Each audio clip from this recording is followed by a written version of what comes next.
Here. Hello? Have you checked the children? They're all pots, all of them. Whatever you do, don't fall asleep. I'm afraid! Don't be afraid! No. Be afraid. Be very afraid. Here's Gingy. Pain has a face. Allow me to show it to you. Gentlemen, I am pain. I met this 6-year-old child with this blank, pale, emotionless face. The blackest eyes. The devil's eyes. You think that when you die, you go to heaven. You come to us. Hi, I'm Chucky. Wanna play? I think he's in trouble. Julie, this guy, if he can't take a joke, he stinks. When there's no more room in hell, the dead will walk here.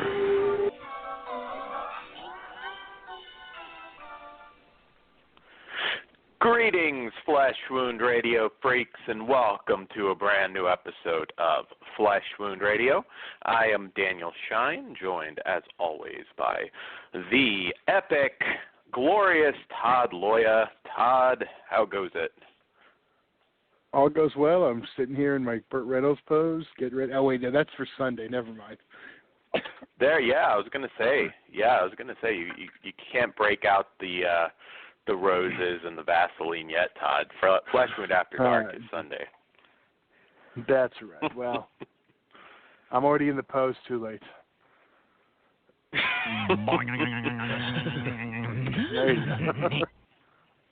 There you go. I don't recommend trying to whack off with Vaseline. I don't know why people always say Vaseline. That shit would really make it rather hard to jack off. But yes, that's Sunday. We will watch our filthy mouths somewhat until Sunday. So yes, on that note, we do have a programming note. So, well, obviously, we're doing our regular show now, which I always say this because I always get asked, but yes, you can listen to us anytime after we wrap live. Every once in a while, there's a weird thing where, depending how you're listening to us, this probably applies mostly to Blog Talk. There's a brief period sometimes where you can't listen after we do the show. But other than that, you can listen to us anytime. I know a lot of new listeners ask. Or we're busy talking still. Yes, or we're in overtime, and I think that's occasionally confuses people. So yes, if you try and listen maybe a half hour later and it's not working, usually that's probably because we're in overtime. So yes, just throwing it out there. Always have new listeners, so always good to sort of clear that up for you guys. Or St. Ides malt liquor's taking over the show and you have to wait a little bit. That is true. And I did want to apologize for last week because I know at least a handful of you had messaged me, and I noticed it too. And I think I changed all the links. But you may have tried to listen last week and had some weird, funky song that Todd accidentally uploaded. That was our new sponsor. No one told you? St. Ides malt liquor. There you go.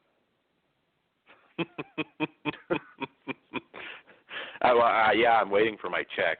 I had several people at once. What the fuck? I have a feeling we might hear that one again. Yeah, I figure we probably will. Who knows? Maybe it'll lead to a sponsorship deal. But I'm an old English guy, so St. Ides. See, now I could really put them in a different ice spot. Okay. Well, I don't want to get into a malt liquor discussion. That's the whole thing. Hey, we've got to wait. We're just starting the show. No random rants. It'll come, I'm sure. You never know. No, I'll say my never know. We're actually we always rant about Ice-T and Ice Cube for like no apparent reason whatsoever, and tonight it's actually relevant. So who knows? I still think Ice-T's better. That's got to be a poll on our Facebook page. I've always thought he was better, but we'll get into that. Are we so talking? how was your? Are we talking? I know. See, I gotta know. Are we talking acting or music? Both. Uh, Definitely acting. Yeah, Ice Cube. But then again, I haven't listened. Yeah. Yeah, no, Ice-T has done some different stuff. Hey, it might be in the B-movie realm, but, you know, he's done a lot of different stuff. I will say that Ice Cube can only play himself, which, you know, works in a lot of things. But, I'll go with you on actor. I can't go with you on music. Although I'm... Well, you've listened to more recent stuff. Yes, I have. So, there's that. But you know, So how was your week, Todd? So far. It seems like, I know, it's like Thursday's already here. The whole holiday weekend or holiday in the middle of the week kind of threw me off because I'm thinking Monday's Friday and it's not. So I'm like, all right, it's showtime. But it's been good. Yeah. It's just... Did you shoot off fireworks? We did. We did quite a few. We got done at like 10:30. I was like, I did not think we were going to last this long. Yeah, you were telling me they're expensive as shit there. We kind of luck out because we're right near North Carolina, which is where I think they make a lot of them. So here in the South, I think they're a lot cheaper. And God, motherfuckers are still shooting them off. I mean, I swear, out here you can buy fireworks year-round. There's actually a couple year-round ones near us, and you will hear it like at random times. Like I know, like a month from now, for no apparent reason, I'll hear some fireworks going off. So my 4th was pretty good. I can't complain. Yeah, Chris was down here, of course, the show last week. I know a lot of people enjoyed. He may pop in. He may pop in next week, but we do have a lot of news. I'm just hoping. Mm-hmm. I'm hoping he pops in Sunday. Yeah, I wouldn't count on Sunday. Maybe Nurse Sherry. I'm gonna say the sci-fi porn and some of the others. I'm still just catching up on reviews, but I'm going to take a wild guess and say that Chris is not going to be a big fan of Never Sleep Alone or Lover's Lane or A Touch of Genie. I will say real quick for those fans who may want to hear about Nurse Sherry, but maybe not so much about the sci-fi porn, we are going to do that first, just so if you guys want to jump in and hear that review. We won't be super dirty on the first review, just for... I make no promises. But yeah, I know we have maybe a few non-perverts that listen to us, and we'll do that for you. I don't think we have many. I think like most of our listeners are probably perverted to a certain degree, but you know, that we'll do that one first. We'll make that R-rated, and then it'll be NC-17 after that. I just have to tell you, I have no idea. This might be oversharing. All right, I know ads on your computer are like, you know, because it knows everything about you. I have Blu-ray.com open. I saw the cover for this set, so I clicked on it. And to the right, we have, for my big ad, is Hot Russian Ladies Online, RussiaMatches.com. So I'm like, I've never and that doesn't make sense how? Well, okay, I've never looked up Russian porn. I've never looked up Russian brides. It's just a super random one. I'm like, did I accidentally like Google Night Watch? And it's like, ooh, wait, it has to do something with our Vinegar Syndrome review of Red Mob. That's the only thing I could think of.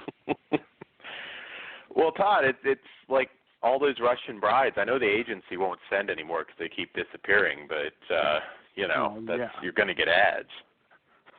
There we go. Actually, what the fuck? I swear to God. Okay, because I was going to take a screen cap. I thought it'd be funny. I searched Red Mob on Blu-ray on Blu-ray.com, so it popped up. I got a different ad, but this time it's single Russian beauties online. Ah, there you go. I don't know if those ads ever mean much. I think sometimes, at least on Facebook, it can be like who you're friends with, because I remember I got one for like New York Giants fans, and I'm like, I'm not a football person. I don't look up anything to do with football, so why am I getting this? I think I even got a Christian Mingle thing once, and God only knows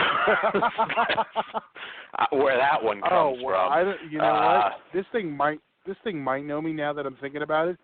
It's giving me the single Russian beauties, and below it, save on do-it-yourself building kits. It's for like portable sheds, so I have somewhere to store the brides. Oh. I'm definitely screen capping this because this is actually pretty hilarious. You set off some red alarms when you asked them if anyone would miss them. They're going to stop sending you the brides, Todd. But yeah. So we have a lot of news. The first one, I swear this is just insanely ironic, but the Poughkeepsie tapes, which has been 10 years, I think 10 years exactly, just about, in the making. I think 10 years next year, I believe. So pretty close to 10 years once this comes out. Has been announced by Scream Factory for a Blu-ray release on October 10th. I swear not just a few days before this, we watched the print that aired on TV, which I can't remember where that was, Todd. DirecTV. Originally, what was that? Yeah. DirecTV, pay-per-view. Yeah, so we watched that, and we were like, this is probably never coming out now, so let's just review this copy. Would be the same movie, and so we're still doing it next week. So we will be talking about Poughkeepsie tapes. Basically, we decided to start a new feature about forgotten or unreleased horror films, and as soon as we get it, it kind of fucked us over. Thanks, Scream Factory. But we're still going to do it because I think we'll put like almost forgot or almost unreleased on that one. But we will have one that's kind of. Well, it still won't be from that point. Yeah, no, it still is, but I mean, it has been announced at this point, so it's kind of just maybe Scream Factory will watch it and they'll be like, no, we can't release this too. That was going to be we're going to have a good discussion. I mean, even with just the history on it, I think it's good to kind of get it going, get the discussion going now. Mm-hmm. Yeah, I think so too. And now this is ironic that they announced this because they're doing their I don't know if it's 10 or how many, I can't remember offhand, but Scream Factory is announcing new Blu-ray titles at Comic-Con again, which is ironic that they give this one away beforehand because, I mean, I consider this one pretty big. This is one, even if you don't watch new horror films, it's got that whole mystique behind it. So I found it odd that they gave it away. But you know what? For those, it's like they want to do all this. I'm honestly more surprised Land of the Dead got announced before Comic-Con than anything else, because they want those. Yeah, those I was going to say that too. Yeah, those big titles like that. I think to them, the Scream or the Poughkeepsie tapes is not as big a deal. To them, I think to us it definitely is. Yeah, it's not a collector's I've got to edition. think Poughkeepsie tapes. Oh, it's not. No, it's. I kind of think it's DVD going to combo. sell pretty well. I Okay. do too. I've noticed all the YouTube copies disappeared because it was on YouTube for quite a while. I think there's some up there, but they're like all distorted and really crappy. But I know a lot of people saw it. And honestly, this is one of those movies while I do not, support piracy and all that stuff. I knew it was up there, and I had been and seeing this one in kind of crappy quality actually enhanced it. Like, it made it, more real because it is a. I don't like to say this is a found footage film because while it is, it's not presented like as a found footage film any more than you're watching something on. Oh, well, shit, Court TV's gone, but like a Court TV type show and where they have actual footage. It's more something presented as, a news type thing. No, not like Unsolved Mysteries because those are all reenactments. Yeah. No, it's something that I will say, obviously I'm excited for the film, but I'm also very excited to see the extras because, there were all those stories at one point. I'm just going on because it's been so long, distant memory, but didn't they say somebody threatened to sue because it was too similar to an actual crime or which apparently was not true. This is one, I hope, because the director went on to do Devil, As Above, So Below, which I actually thought was a pretty underrated film. Quarantine, too, I believe. Yeah. I was going to say Quarantine was his first, first big one. Yeah. So yeah, he definitely... is Devil found footage? No, that was the elevator. Okay, yeah. I was going to know, because I'm looking at his thing. It's like he's been kind of, he did the Poughkeepsie tapes, let's give him Quarantine, let's give him As Above, So Below. But, I don't... Go ahead. Oh, no, I was just saying, I've seen plenty of news bits over the years. This will pop up once in a while, and although there hasn't been anything really about it getting released in a while. It seemed like one that people more or less were giving up on. But I hope they get the director. I hope they kind of can definitively answer why, because I think that's really gonna sell this, and just kind of trace the problems, quite frankly, because something that was made, was well received, had some great reviews. Why would it sit for almost 10 years to the day that it finally gets a release? So yes. So other news, other release news. Severin has several exciting cult films coming out on Blu-ray later this year. I'm going to go right out and say it. This was one I've been psyched for a long time. Shriek Show was going to put it on Blu-ray. It was one of those ones I think I had pre-ordered at one point for a long time. It just never came out. And that is Emmanuel and the Last Cannibals, of course, starring the beautiful Laura Gemser. I've always really loved that film, blending the Italian cannibal genre with softcore porn. It's a great movie. They're also putting out Anthropophagus, the Grim Reaper. They're also putting out The Young Warriors, the Sex Merchants from Jess Franco, and also starring, of course, Lena Romay. They're also putting out Dracula versus Frankenstein, another Franco production, and The Other World. They just announced all these. I'm very, very, very excited for these films. Isn't Dracula vs. Frankenstein Al Adamson? No, this one is actually, that is a little confusing, but no, this one is more, I think, a little more commonly known as Dracula, Prisoner of Frankenstein. Although that other one is on Blu-ray too. So no, yeah, this is the Howard. I think. Wait, are you sure this is the same one Shriek Show just put out? Yeah, no, Shriek Show put out the Al Adamson one, but Severan's putting out, because I actually have the press release in front of me. It's the Jess Franco one with Howard Vernon. But you can get the yes. But you can get Dracula versus Frankenstein now. I can, Show, but but I had read that Severin was putting out the same one. That's why I haven't seen the press release. No.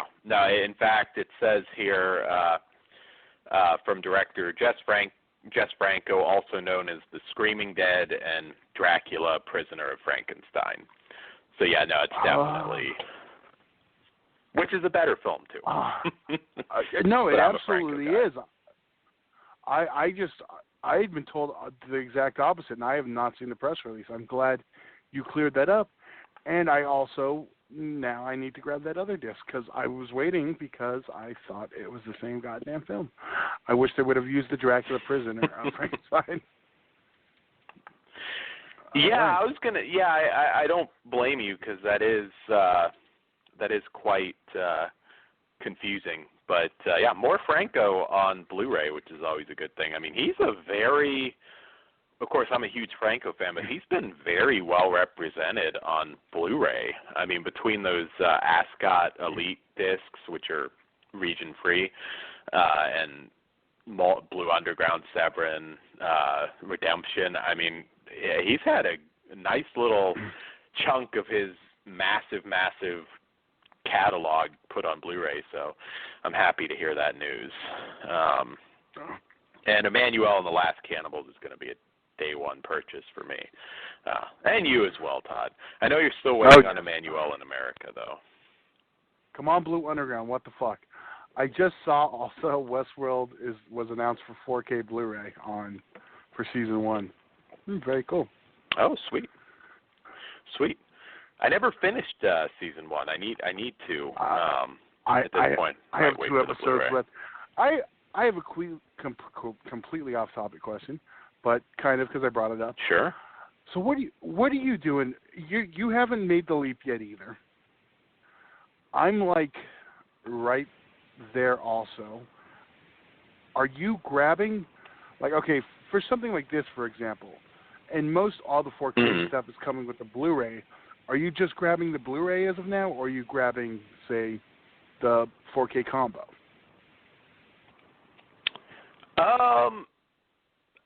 Possibly the combo. I mean, I'm getting a new TV probably at the end of the year. That is nothing wrong with the one I've got. I mean, it's perfectly fine. But I mean, the whole 4K thing. It's like I know they're already working on 8K. So I don't know that I'm really going to totally embrace 4K discs. I was right not embracing 3D. I know you love 3D, but on the home format, because I know that's I was just going to tell you to shut your format. Yeah, but the projectors aren't. It still won't go away. See, here's my thing, because I'm like, okay, the one, and it's like the total screw me. Kong Skull Island, you can either get the 4K with the Blu-ray combo, or you can get the 3D with the Blu-ray combo.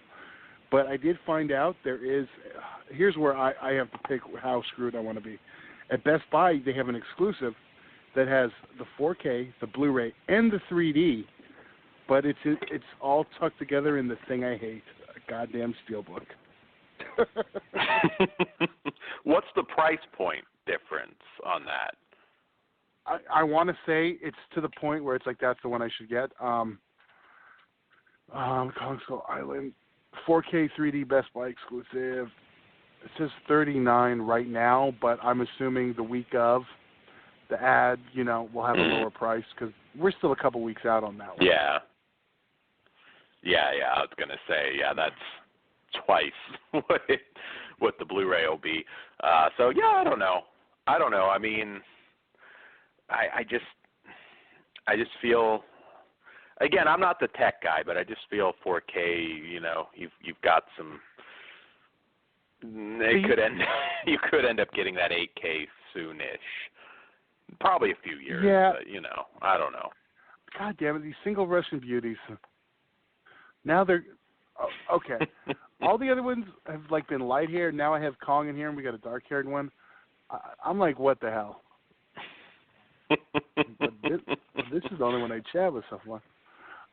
Okay, apparently Blu-ray.com has a thing for the Russian. I'm going to click Mr. Mom, see what I get. Oh, no more Russian beauties. Okay. I've got this image now of Michael Keaton murdering Russian brides in his shed. Thanks, Todd. You ruined the memories for me of Mr. Mom. Well, we have some other news bits, but we probably did you see the Alien Covenant Blu-ray? They announced some of the deleted extended scenes. I won't read them all. The links on our Facebook page, but I am kind of curious to see that because I didn't hate it like everybody else seemed to. I wasn't a fan. Oh, there's the 4K Blu-ray. Oh, apparently there's a steelbook on that one too. Oh yeah. Yeah, actually, I did pre-order that one because the 4K was like $2 more, so I was like, screw it, Mm-hmm. It's one of those things where it's like I don't want really. I'm glad they didn't go with the extended version because the last thing I want is that movie longer. Yeah, I don't know. We'll see. I do wish we could have gotten the Blomkamp version. I don't know if that's totally dead now. I'm not going to say it's totally dead because, I don't know where it stands, but I think they were talking about another Terminator after 2 failures. So you never know. Aliens may not be dead. Sigourney Weaver is not getting any younger, and she might end up being, doing the Peter Cushing thing and being CG in a sequel, but we will see. All right, so Todd, did I miss any news bits? Anything you wanted to bring up? I actually have to stop myself because I did have one other little release note to talk about. Well, I already mentioned Land of the Dead got announced. No, what else? Well, this one's interesting because I don't know if it's formally been announced, and I could see this one having some issues, perhaps even on Amazon because of the title, and that is Bat Pussy, which is coming to Blu-ray, presumably through something weird through the, I keep forgetting what they're called, the AFGA archive. And Bat Pussy, if you're unfamiliar with it, obviously it's an adult version of Batman, but it's a little bit more than that. It is actually a horrible, horrible movie, but it is hilarious. In fact, I don't think the trailer's even particularly explicit, but look it up. If you're a bad movie aficionado, Bat Pussy is definitely one you're going to want to watch. It's not up for pre-order on Amazon yet, but I noticed Grindhouse Video out of Tampa has it up for a pre-order. With that title, I don't know. Amazon I searched Bat Pussy, and we have Pussy, My Girl's Pussy, Bat Pussy by Kings of the Beach, Pussy Law. Apparently there's a band with an album called Bat Pussy and a song called Bat Pussy, and there's no problem with that listing. So we'll see. It depends. Yeah, it's one of those movies, like I said, even if you're not, because it's a terrible movie, but even if you're not into the porn side of it, because it's like a very, It's a porn movie you could put on and not even feel weird because it's just in a group because it's just so fucking bad. And it like the cast, it's like they filmed it with like your homely looking aunts and your creepy uncle. It was just not even a traditional cast. So I wanted to throw it out there. That's a very crazy cult film. And you can order it there. I would imagine Diabolic will have it if they don't already, but you know, you can pre-order it through Grindhouse Video, which tends to get stuff actually quite a bit early. There's a couple things I think I saw back when I was visiting Tampa that's still not out or just came out. So, yeah, check that out. All right. So, without further ado, into our reviews for the evening. Let's see what to start out with. Let's start out with our big theatrical release from earlier this year, The Belko Experiment. I think I did kind of sort of do a solo on this, so I'll read the synopsis, Todd, and get your thoughts. I don't think I've talked to you about it yet. Welcome to Belko Industries, a normally calm workplace that's about to devolve into a blood-soaked battle royal and a shocking case study of bone-crunching horror. When 80 American employees are suddenly locked in their office building in Bogota, Colombia, a mysterious voice on the intercom orders them to participate in a ruthless game of kill or be killed. As the terror escalates, so does the body count. Now everyone is a competitor, and everyday objects become deadly weapons. Let the corporate carnage commence. So, Todd, I don't think you saw this one in theaters, correct? I did not. Okay, so what did you think? Basic concept. I mean, it's called Office Space meets Battle Royal, and that's the perfect, description for it. Simple setup. James Gunn said he had a dream about it, and I was like, did that dream happen immediately after watching Battle Royale? or Mean Guns, or it is definitely a familiar concept. Severance, Nether Beast Incorporated. Just there's a lot of Office Space style horror films, but yeah. So what did you think? Because it's definitely not original, but what did you think? That being said, I still had a whole lot of fun with it.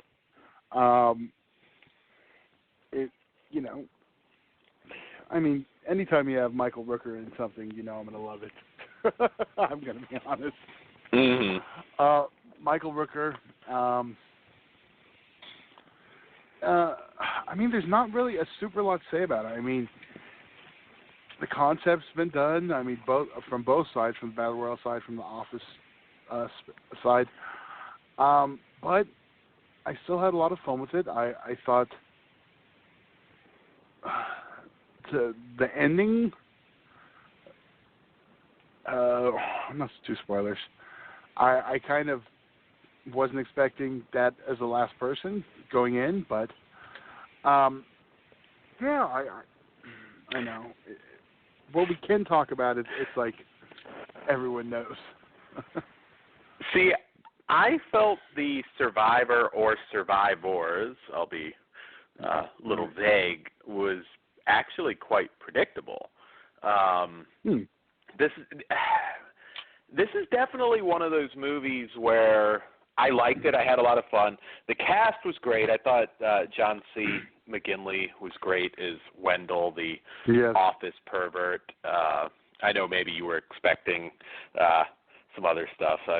When they first go over the intercoms, I'm like, Todd will be like the one raising his hand and asking if you get bonus points for ass rape.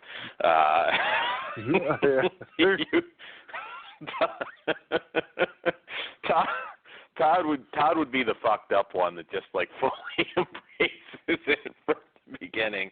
Yeah. Did you get the sense that there was some missing violence / gore in this movie? Because I really got the sense that this one got some cutting room floor footage. I did too, actually, but I wonder if it was just. See, I don't know if necessarily trimmed is the right word. I think maybe because I felt like most of the carnage was digital. I felt they might have just dialed it back a bit. Yeah, I really got that feeling. I mean, not to say that we don't get some great kills in this, but I just was it's another one I watched again, and I thought, really, even the second time around, I just feel like there's some missing footage here. It's a great cast. I thought Sean Gunn was funny as sort of Marty, the chill stoner dude. I would have liked to have seen more of him, but I thought he was particularly amusing. Tony Goldwyn, of course, always a great villain. I really enjoyed him. It's a fantastic cast, and it's one of those movies you've kind of seen it before in more than a handful of different concepts. That was the only thing I was scratching my head, because a lot of people were like, "Oh, this is so original," and I'm like, well, I like the concept. This is something, I do very much dig, but it's not particularly original. Right. But it's not particularly surprising. There was one death that came fairly early. I mean, I know we're both thinking the same one that I thought was a bit of a surprise. The rest of it kind of unfolds as you expect, and if you're a Guardians of the Galaxy fan, you'll recognize several familiar faces in this one. I liked it. I'd like to see a sequel. Like I said, it was a lot of fun. I can't see a lot of people not liking it. It's just, it's one of those movies. It's a safe, familiar, fun little adventure, and I don't know. I'm kind of curious. I know this one didn't have a huge budget, so who knows? Maybe it did just well enough that we might get a sequel. Even a direct-to-DVD Blu-ray sequel, possibly. Yeah, and Fox is notorious for that. There's no other reason on earth we should have 12 wrong turns at this point. Budget is estimated at $5 million. Opening weekend is estimated, opening weekend's $4.1 million. The gross is $10 million. They made double their money. Then you add in home video. I think that would, for a low budget, I think that's enough to justify some direct-to-video stuff. At the very least. I think so too. And I think we'll get a lot more like this, because like I've been saying about a lot of these movies, like the budgets just have to come down, because it is getting very hard to compete with the superhero franchises that are all over the place. I mean, when Transformers is grossing $69 million opening weekend and it's a fucking disappointment, budgets just have to come down. That's all there is to it. So, interesting. I did miss one big news bit, but I'll get to it after we rate this.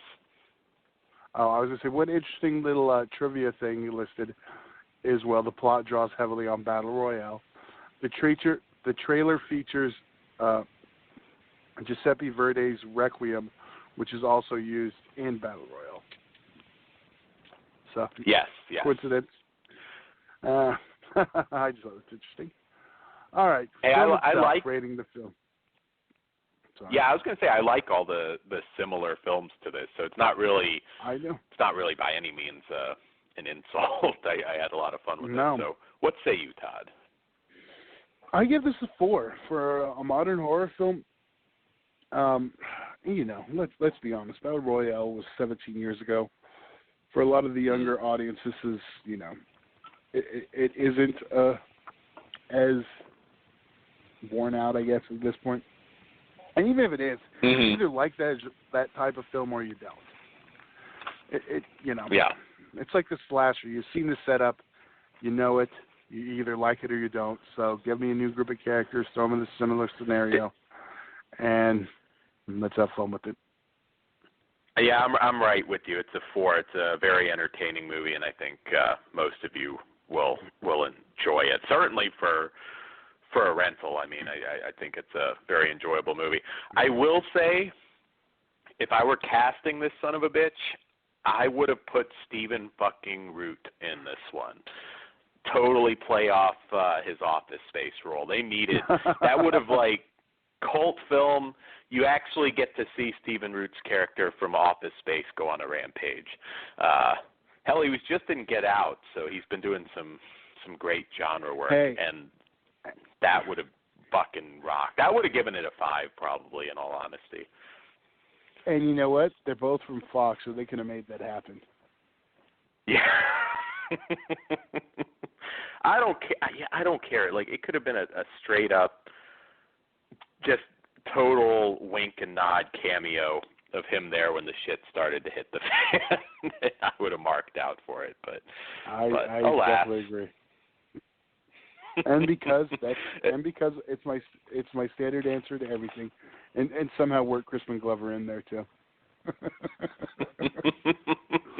We need Stephen Root and Crispin Glover in some sort of twisted road movie. I agree. Actually, Stephen Root is another good example of somebody that always slays every role he's in, whether it's a small one, whatever. He's always great. He was great. He was great as the gay vampire in True Blood. I was just about to say True Blood. Yeah, he was hilarious in that, and like I said, everything. He was just great in Get Out as well. So there we go. We said we were going to have some random, nothing to do with the movie side rant, and there's one for you. So yeah, Belko Experiment. Check it out. We never rate extras on new movies, but I got to say I was a little bit underwhelmed. I felt like this one deserved a little bit more, but you have to give that one a minute, because with stuff like this, all you're going to get is fluff pieces. There's no time to reflect. Everything's shot on set. It's so there. No one in anything on here is going to talk about any issues they had, because they all still want to work. Give it 20 years, and they'll be like, that fucking cocksucker James Gunn.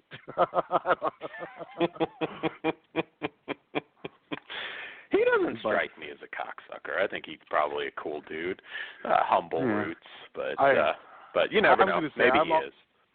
I'm always going to love him. He's a trauma guy.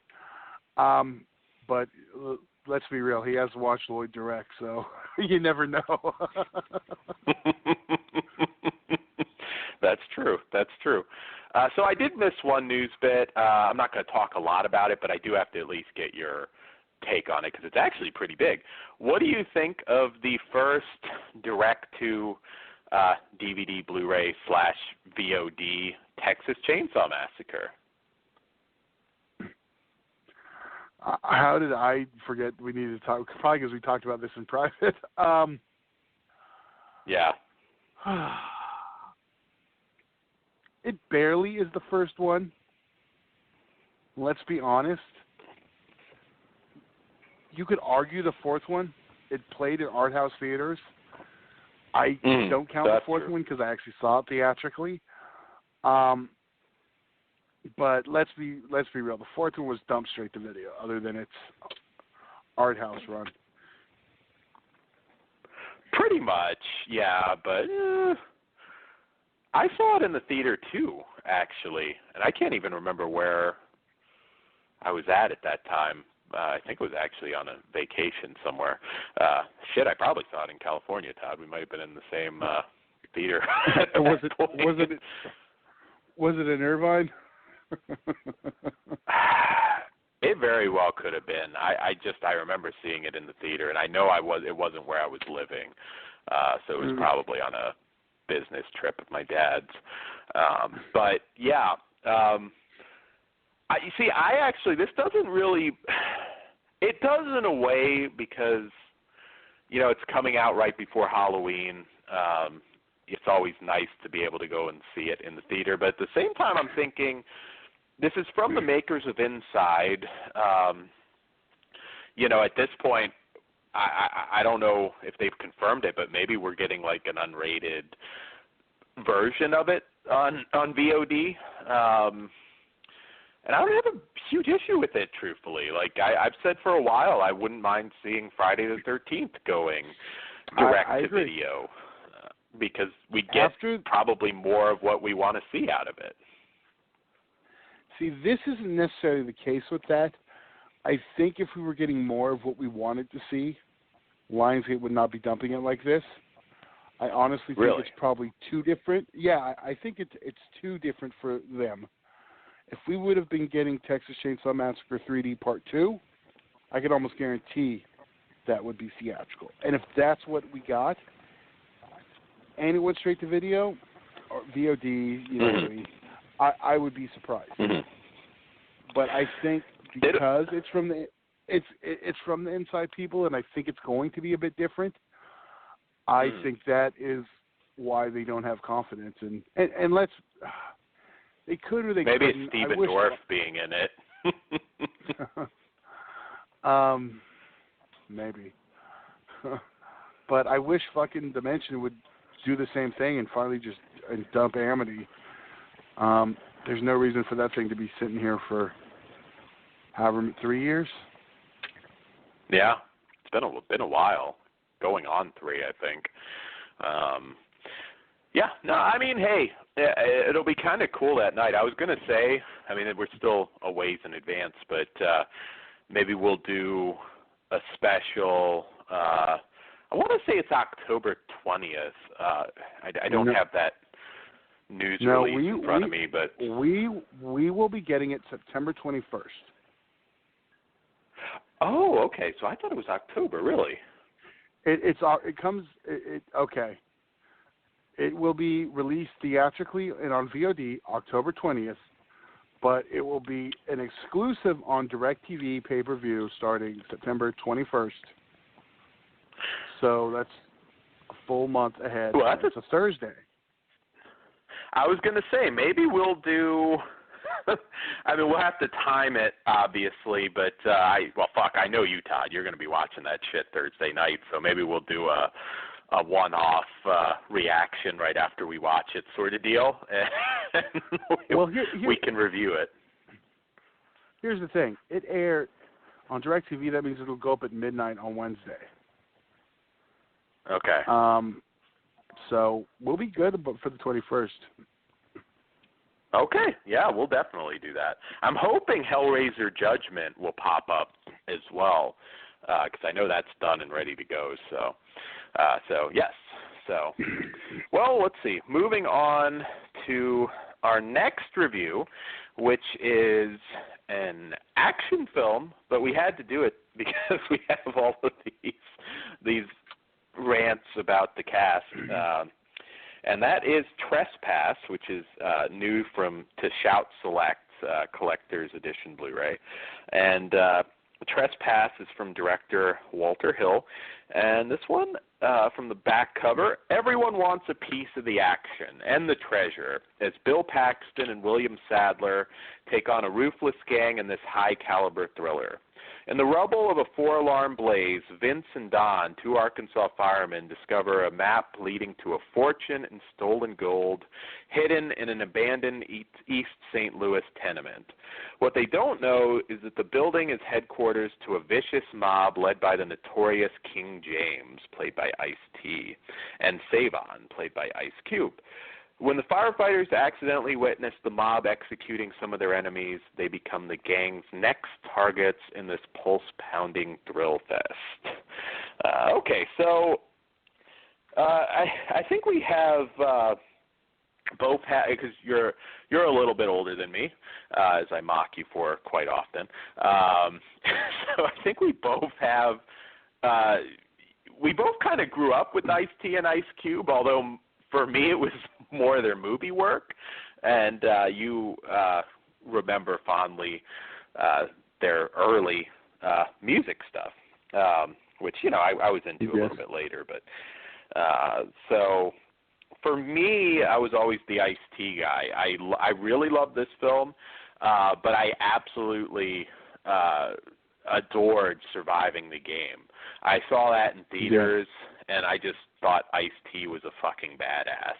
I was really into Ice-T for a while for also Tank Girl and any number of films. I even enjoyed a lot of his. He did some really shitty movies, but I've always enjoyed his work. Watching this one again was really cool. I always remembered it being a really nifty action flick, and, you know, the whole take on Treasure of the Sierra Madre, and we'll talk a little bit about this, because this one's got an interesting history behind it, but it was just such a cool mix of actors I love. I mean, William Sadler, of course, and you know, Bill Paxton. Yes. Come on, give me the next one. You have to say it. Tommy. Fucking Zeus. Tiny. Man. There you go. Tiny, he'll always be Zeus to us, Lister, absolutely.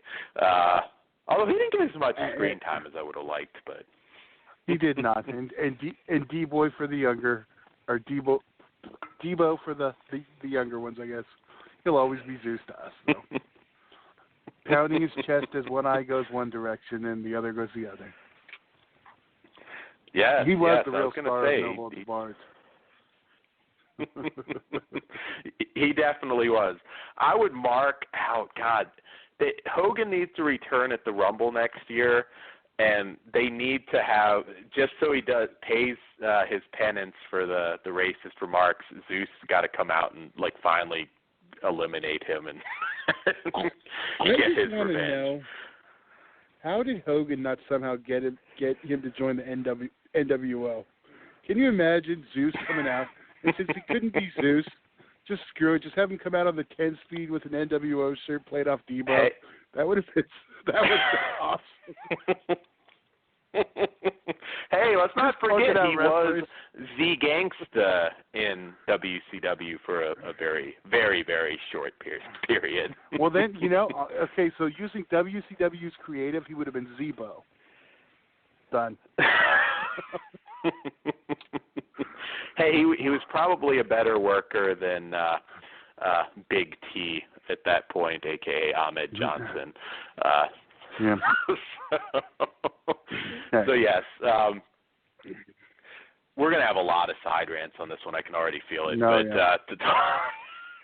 To talk with the cast, but just to talk a little bit about the movie. I mean, of course, Walter Hill was a fucking master. I mean, this was just a great project for him, and I remember distinctly, of course, being pretty young at the time. I did not see this one in theaters, I don't believe, but well, I very well could have, but I don't have a memory. Mm-hmm. See, I do, and this is how I know you probably didn't. Okay. This is the first and only movie I've ever seen theatrically on Christmas Day. This came out December 25th, 1992. I was excited. I had to go see it. Well, it had Ice Cube and Ice-T, and not to mention Bill Paxton and William Sadler, who I was already fans of at this point. And I think I told the story on air. I have a bus bench ad for Trespass in my garage still. Don't ask me how I got it. And I still have the soundtrack. Yeah, I went and saw it Christmas Day. I don't even know if I may have went alone. I just had to see it. And before the movie even started, no knowledge of this. Nothing had been, you know, there was no internet, nothing on Fango at this point. So all of a sudden, I get to see the first trailer for a movie called Army of Darkness. So being marked out in the theater before, you know, so that's the one thing that's gone is the magic of going to the movies and having no idea you're going to see a sequel to a trailer for a sequel to some of your favorite films. That I was like, holy shit, that's fucking Evil Dead 3. So, you know, and that was before the movie even started. So, yeah, that was my side story. And the movie itself, yeah, I still love the soundtrack. There's still quite a few. Oh, it's definitely an early '90s time capsule. But right at that point where gangster rap's changing a bit, it's movie-wise though, it is the Sierra Madre thing, as you brought up.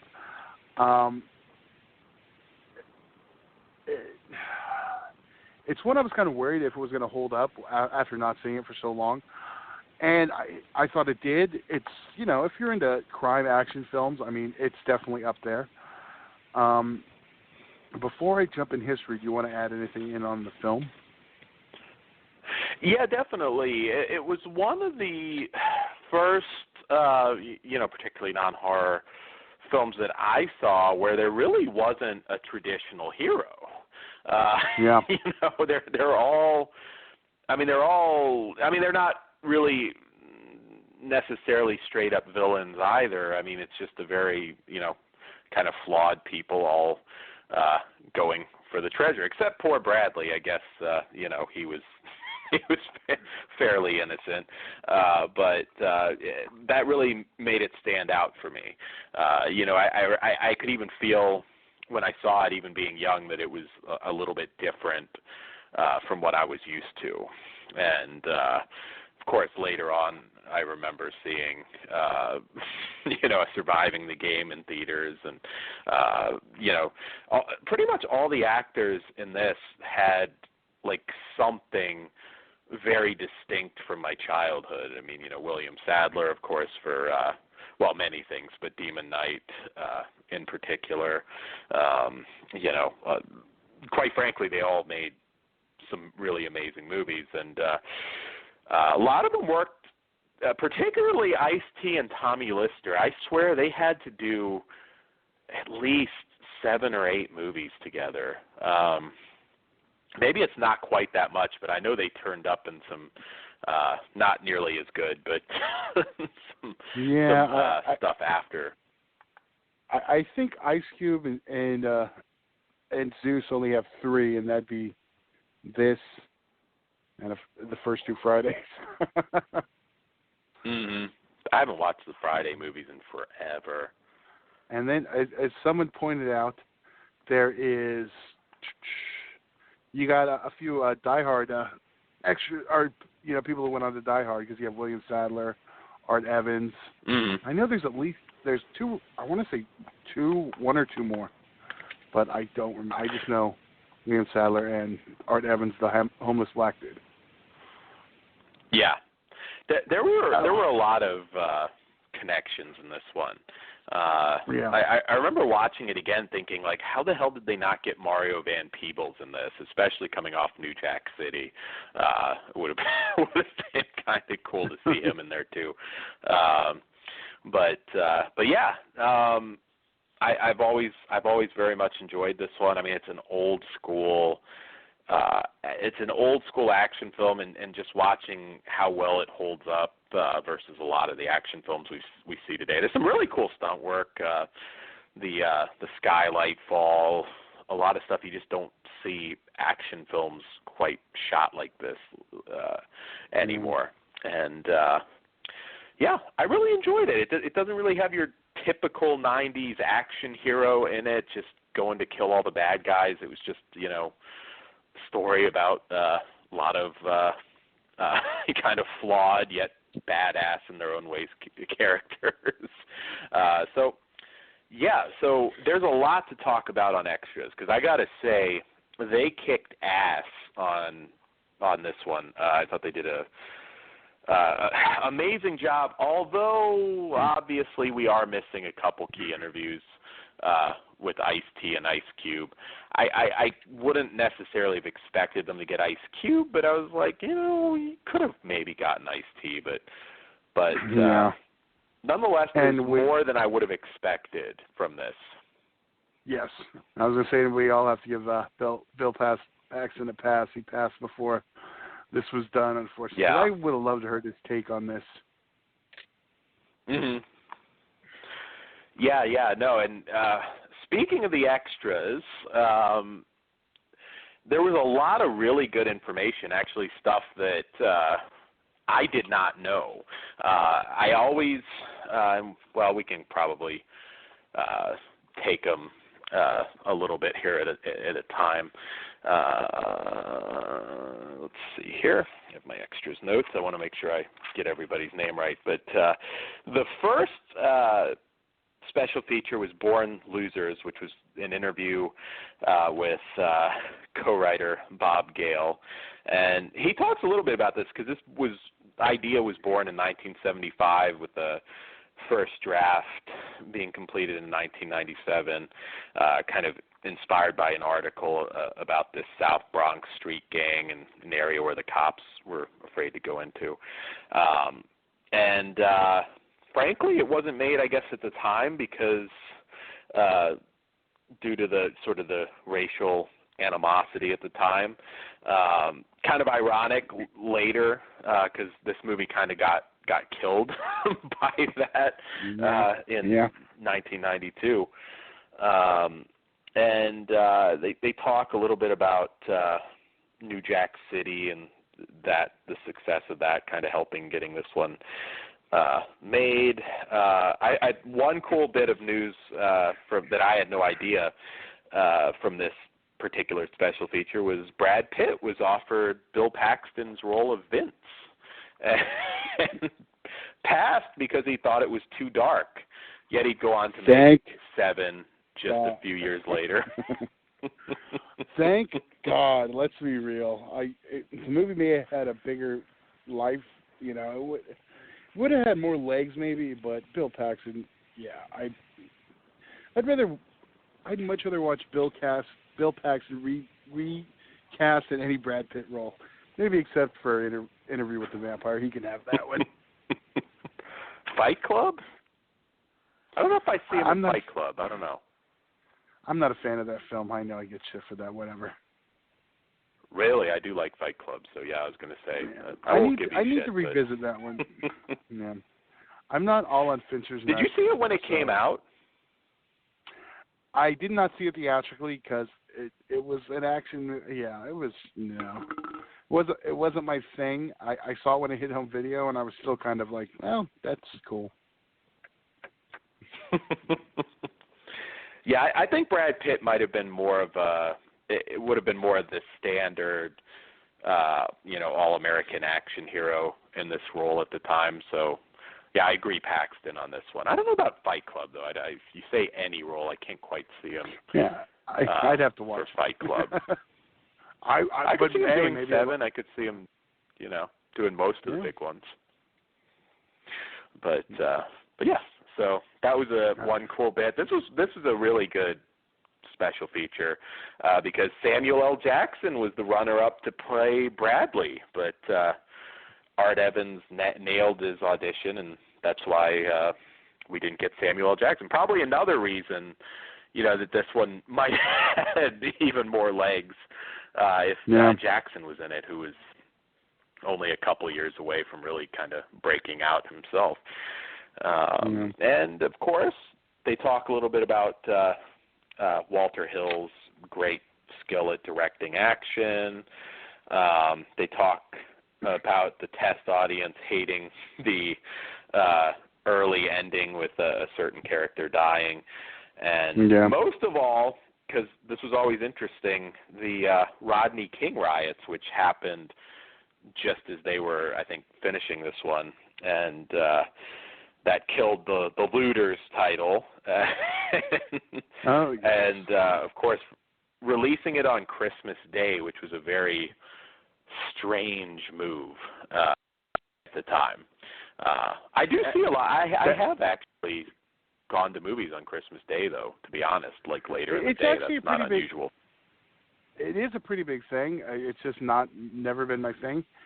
So, I mean, like I said, it's the only time I've ever done it. And to me, that was like second Christmas.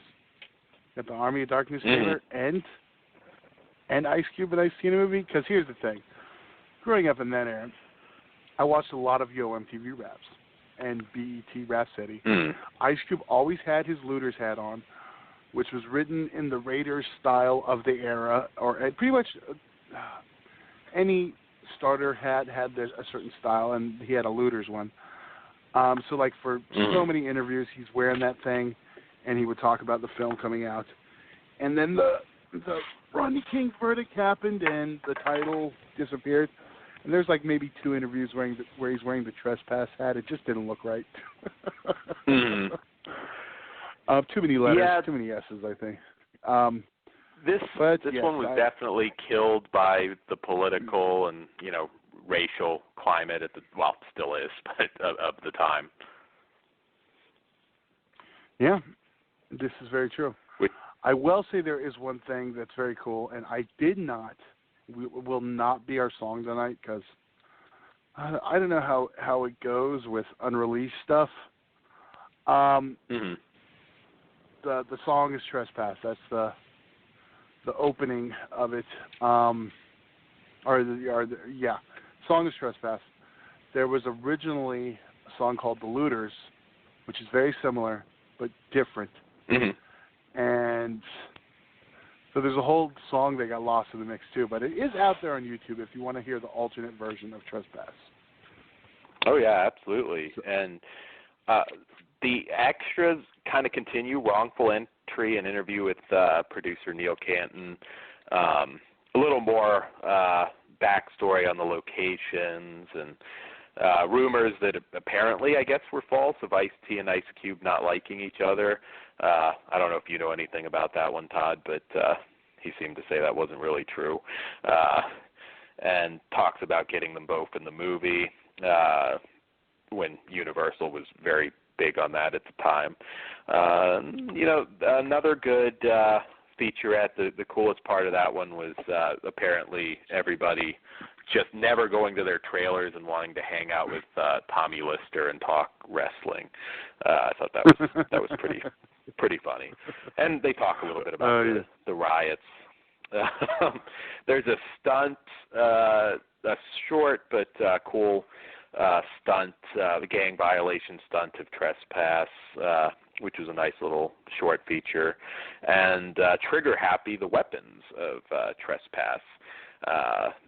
Again, another nice one. You get a vintage featurette, behind the scenes, music video, deleted scenes, trailer.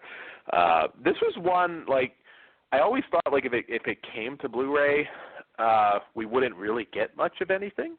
And like I said, it would have been really nice to have gotten Ice-T, so that one's kind of missing. But I can't say I'm disappointed. Actually, we got a lot more than I expected from this film. Although there are some different people that could have. Oh, and I totally neglected Fool's Gold, the William Sadler interview. So we do get one. I thought you were saving it for last. Yeah, I just got glossed over it for some reason.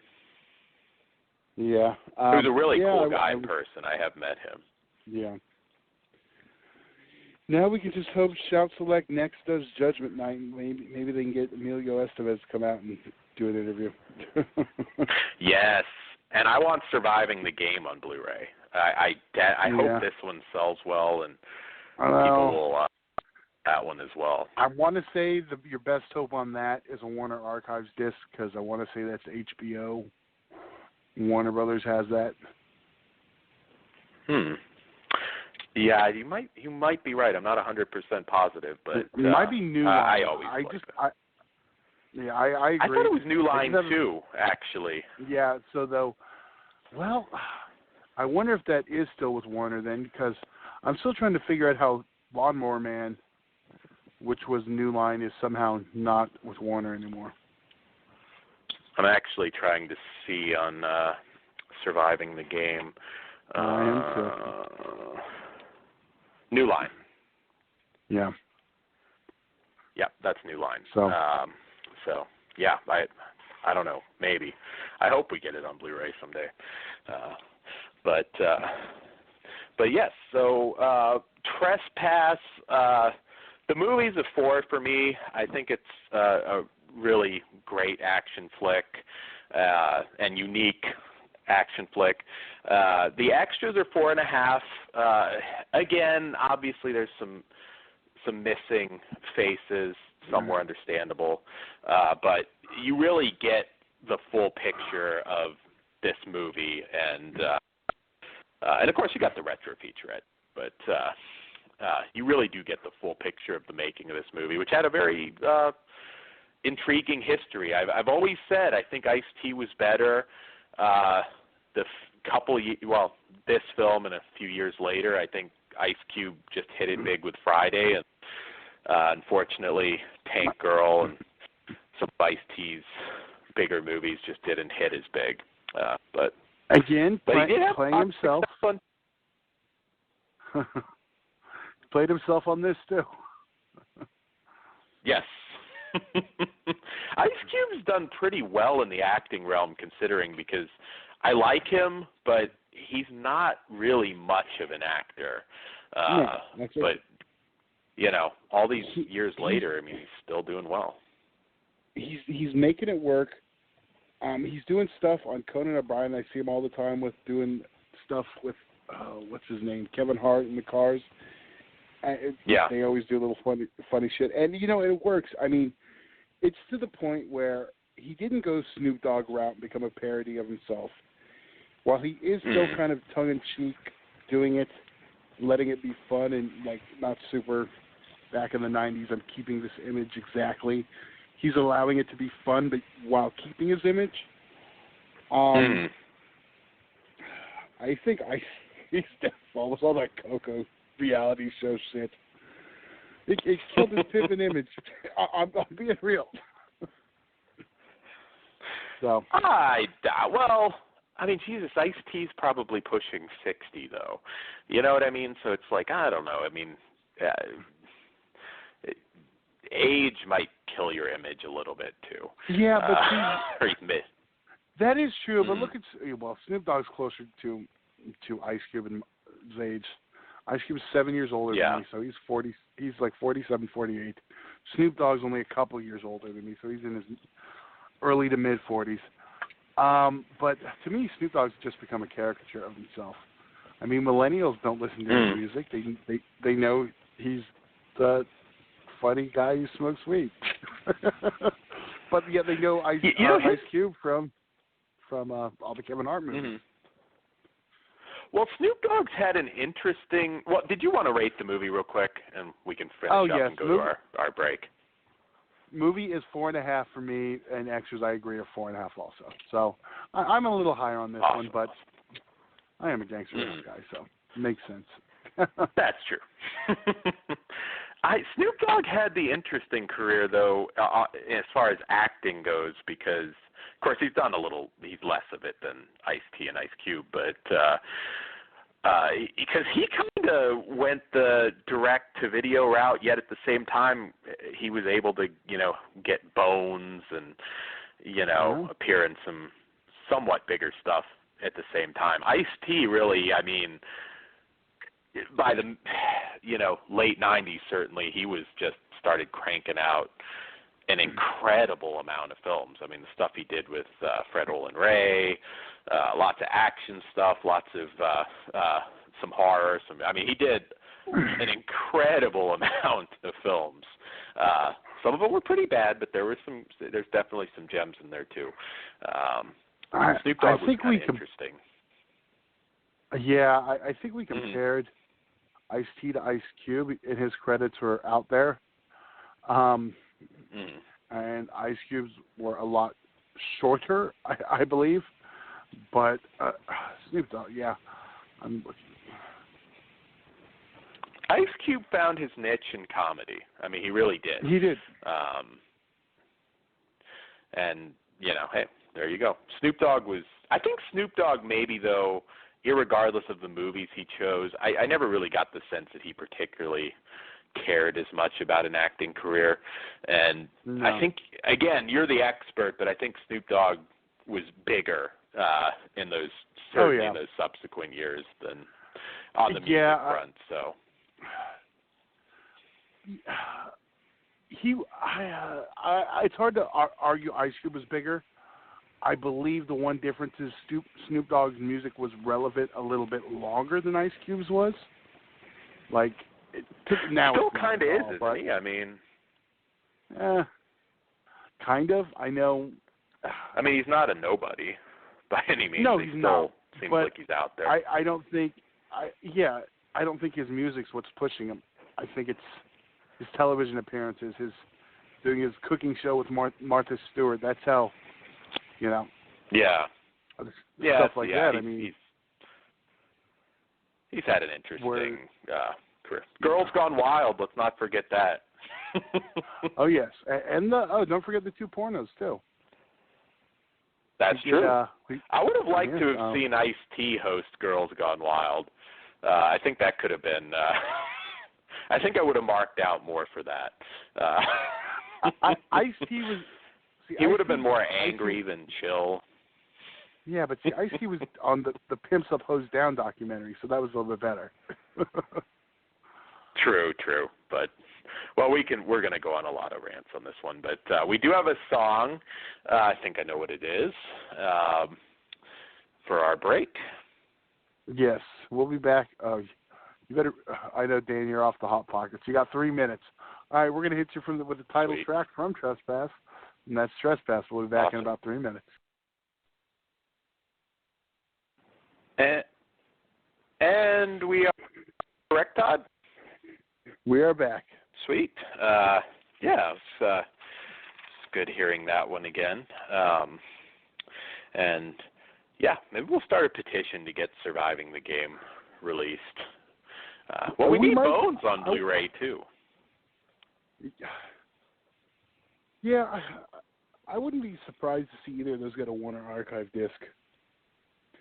I mean, it's the easiest way. Mm-hmm. It seems like, I mean, if we couldn't get Demon Seed on a wide release, I don't think we have much hope for some obscure 90s. So, although Bones was 2000, wasn't it? Either way. Oh yeah, that was like, early 2000s. I don't see those. Can't remember the exact. Yeah, I can't either. I could look it up, but that's a whole other rant. Yeah. So moving on, I do have a solo review that I will. I think it's. You didn't watch Sunchoke, did you, Todd? I did not. That is your. Okay. All right. So Sunchoke was one I was pretty excited to watch. It features Susan Hagen, who was known for her role as Amanda on Buffy the Vampire Slayer, and also a show that was a huge star maker going into the 2000s, Freaks and Geeks. So it was kind of cool seeing her against type here. And this one follows as Janie recovers from a violent psychotic break, she's subjected each day to bizarre holistic health and wellness regimen designed and enforced by her lifelong nanny and caretaker, Irma, played by Barbara Crampton. But when she develops an obsession with a stranger, Janie's buried demons begin to surface.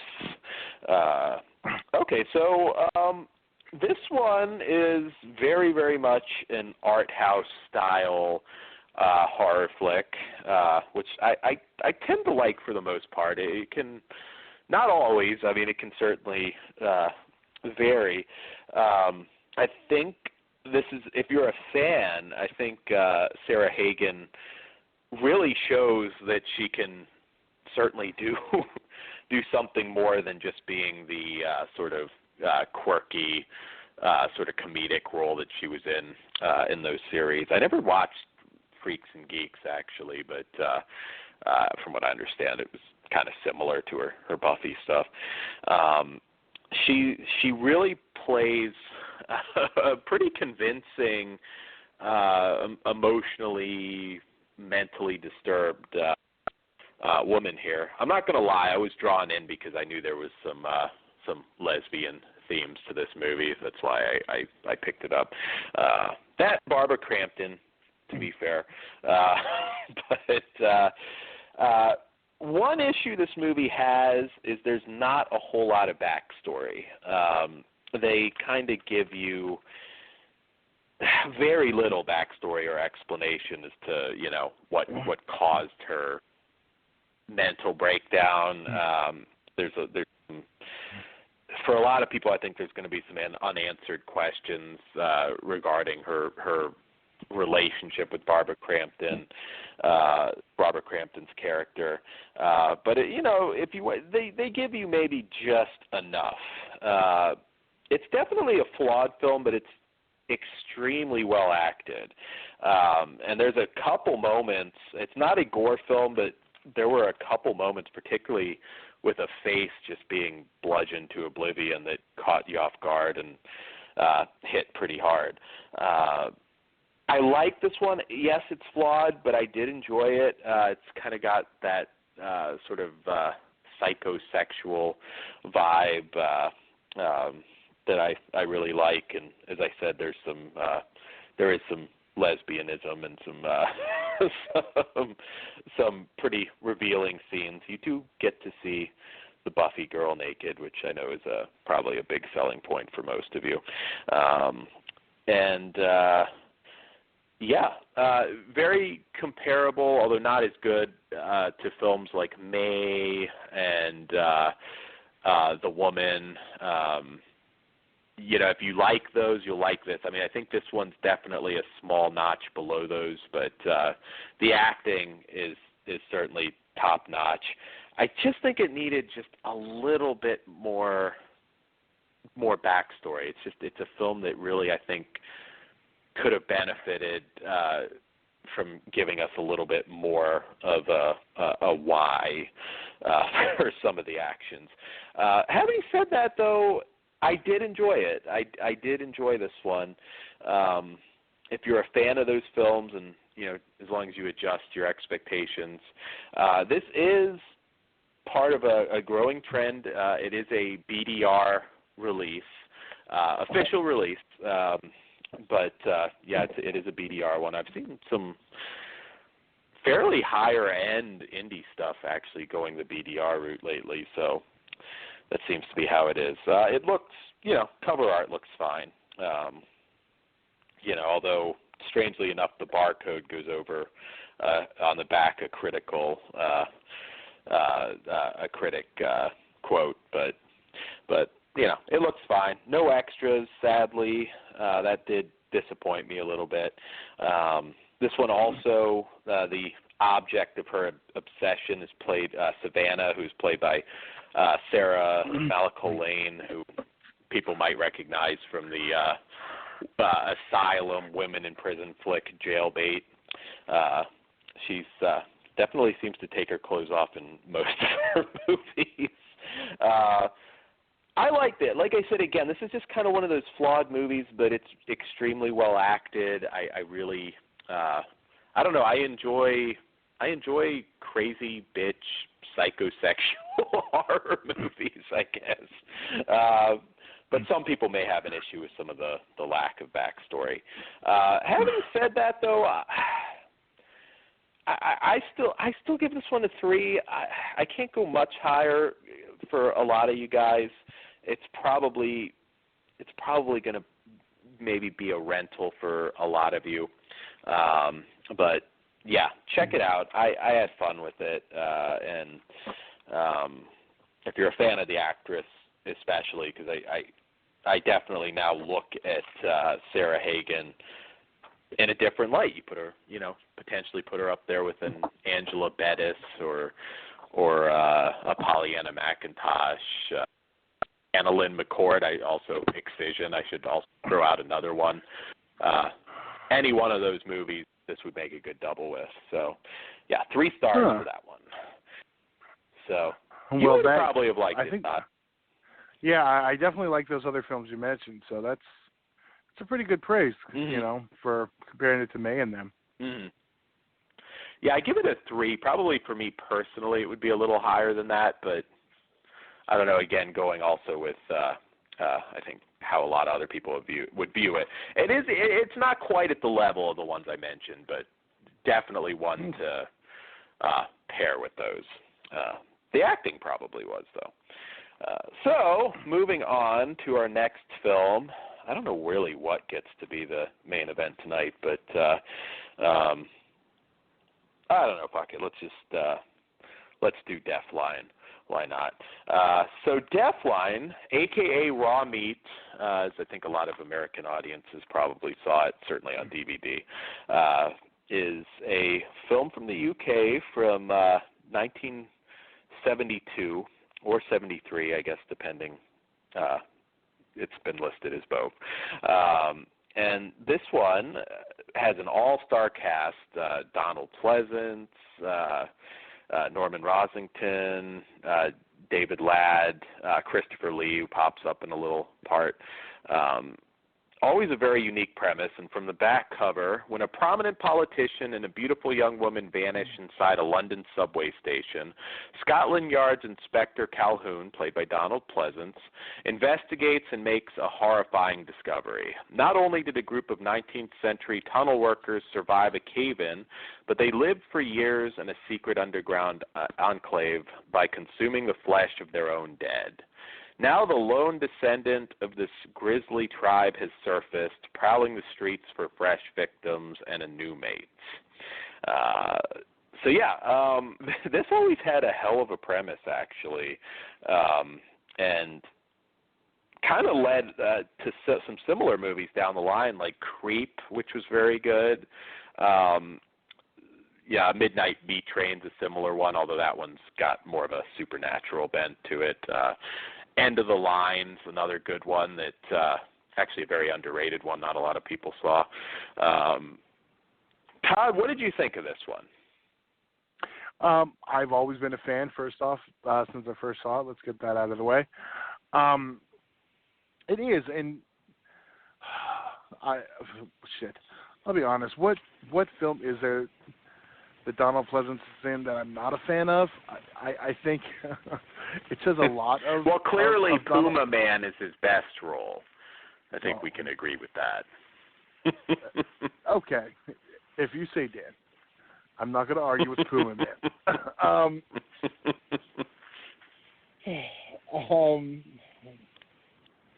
Damn, you threw me off with that reference. You're dreaming of the Puma Man Blu-ray. Yeah. But no, I think one of the things that might be, how do I put this? I think by now people have seen this film, if they've seen any of the stuff you've mentioned, and I don't know if that's a detriment to this, people discovering this film now because it's been done. I mean, even though this is kind of going to the source, but it's like seeing every slasher, then going back to Halloween. It's kind of like it kind of lessens the impact, I think. But that being said, I do think it is definitely a classic. Yeah, it's kind of that period where Gothic horror really kind of starting to die in the late 60s, and this is kind of a changeover period, particularly in Europe, where you're kind of getting some of the Gothic horror stars, and this one is kind of almost bordering on a gore film, although probably not going to be as gory as you might expect it to be. I can imagine some interesting reactions to it at the time. Donald Pleasance, as you mentioned, always memorable. It can be a completely shit film, but his performances were always incredibly memorable. And, of course, it's interesting seeing him act opposite Christopher Lee, although I should say only in one scene in this, was really cool because Christopher Lee was notorious for turning down the Loomis role later on. Yeah, and I thought it was really cool that the fact that it was because Christopher Lee wanted to work with Donald Pleasance. Yeah, absolutely. I didn't know that. I did not know that previous to some of the extras on this. Yeah, no, it makes sense because, like I said, Christopher Lee just pops up so briefly in this one. And, at this point, of course, Hammer was about to die, and or it just died at that point, pretty much right around this time. Essentially, not really Hammer. This isn't a Hammer film. Don't want to confuse anybody, but Hammer was sort of notorious, particularly towards the late '60s, for not doing their Rosemary's Baby, or not kind of evolving a little bit past their formula. Yeah. It would have been interesting to see them do something more like this, but I don't think. Well, first, the good. This is definitely the lair of the man. Very creepy. This one's got a hell of a set. Very, very moody, and a very also scary but sympathetic character. Really, when you look at it, you really feel sorry for this guy, and some very effective scenes of despair for losing his mate in his sort of underground lair and being the last one.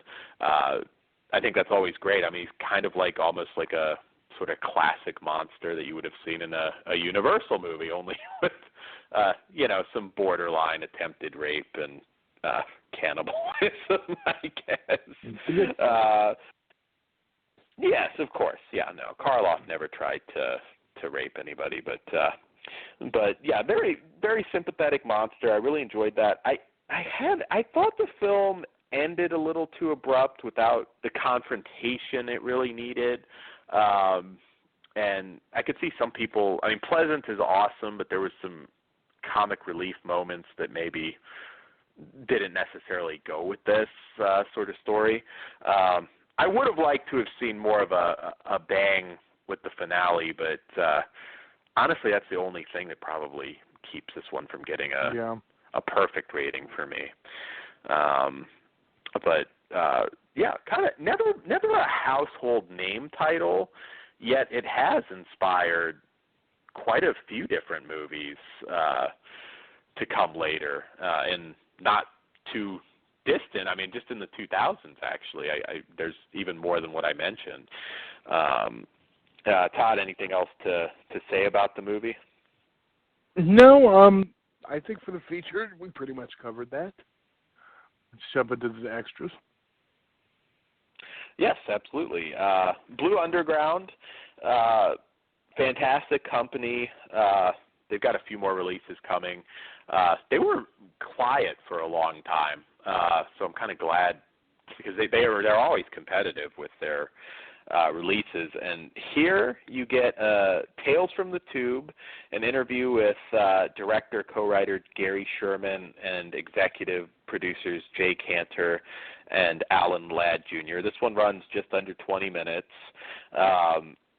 Gary Sherman talks about working with Jonathan Demme on commercials, and Demme, of course, originally going to produce this film, but went on to work with Roger Corman instead. Another interesting little bit, I don't know how close this would have been to actually happening, but the producer talks about originally possibly having Marlon Brando playing the character of the man. They were going to put him in and apparently not advertise him, which that would have been very interesting, but his son being ill at the time, he couldn't do it, which seemed very odd to see him doing this at the time, but he was an odd guy anyways, very odd later on. They talk a little bit about Christopher Lee coming in. Mm-hmm. I was just going to say this is pre-Bucket on the Head. Yeah, I went to Dr. Moreau. Yeah, he did kind of fuck up some of his later stuff, but although I've never hated Island. Well, that's a separate discussion I know we've had before, but for all its weirdness, I still never hated Island of Dr. Moreau. But a really good featurette. They have great memory recall. There's also From the Depths, an interview with star David Ladd and producer Paul Mislansky. This one runs 13 minutes. David Ladd talks about how intimidating working with Pleasance was because he was just so good. I've heard that actually from other people too. He's always like a really nice, friendly guy, but he was just so on as an actor. The producer also talks about one thing cool about this one. He had a conversation with Christopher Lee about a week before Christopher Lee passed away, talking about this film and some other films they made together, and lots of the challenges of working in the London Underground. More great information from this one about the film. Another featurette, Mind the Doors, interview with star Hugh Armstrong, runs 16 minutes. He played the man. This one was a little, I don't know, I mean, he kind of talks a little bit about his personal life and not a whole lot of information necessarily in this one. He kind of rambles a little bit, but it was cool seeing him talk about playing games with Ludo with Donald Pleasance in the downtime of shooting, and talks a little bit about, this film kind of sort of something along these lines were possible, because way back in the day, people were like legitimately buried in cave-ins, and they never, even attempted to rescue them back in the day. So the premise was always super strong with this movie. And of course, there's also an audio commentary as well. They definitely do right by this movie. It's another fantastic Blue Underground release. Extras are a 5 for me. The movie's a 4.5. It's just, I don't know, it's just lacking that bang at the finale that I think it probably should have had. Todd, what say you?